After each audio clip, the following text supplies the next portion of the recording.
பள்ளிக்கரணை சதுப்பு நில பகுதியில் கட்டுமான திட்டத்துக்கு அனுமதி வழங்கப்படலைன்னு வனத்துறை விளக்கம் அளிச்சிருக்கு.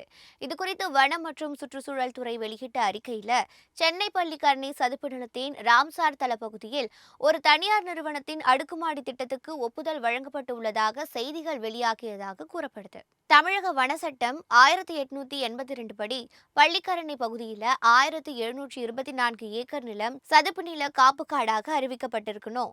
இது வனத்துறைக்கு சொந்தமான பாதுகாக்கப்பட்ட பகுதியாக இருக்கணும் தெரிவிக்கப்பட்டிருக்கு. பள்ளிக்கரணை சதுப்பு நிலம் மற்றும் அதன் சுற்றுப்புற பகுதிகள் அடங்கிய 3083 ஏக்கர் பகுதி ராம்சார் தளமாக அறிவிக்கப்பட்டிருக்கு. இதில் சதுப்பு நிலத்துக்கு வெளியில் உள்ள 1359 ஏக்கர் நிலத்தை சர்வே எண் வாரியாக கண்டறிஞ்சு எல்லை வரையறை செய்யும் பணிகள் இன்னும் மேற்கொள்ளப்படல. இதற்கான பணிகள் தேசிய நிலையான கடற்கரை மேலாண்மை மையத்திடம் ஒப்படைக்கப்பட்டிருக்கணும் குறிப்பிடப்பட்டிருக்கு. ராம்சார் தலையிடங்கள் இன்னும் வரையறை செய்யப்படாததுனால பள்ளிக்கரணை சதுப்பு நில காப்பு காட்டுக்கு வெளியில் உள்ள தனியார் பட்டா நிலங்களில் மட்டுமே சம்பந்தப்பட்ட தனியார் நிறுவனத்துக்கு கட்டுமான அனுமதி வழங்கப்பட்டுள்ளதுன்னு வனத்துறை விளக்கம் அளிச்சிருக்கு.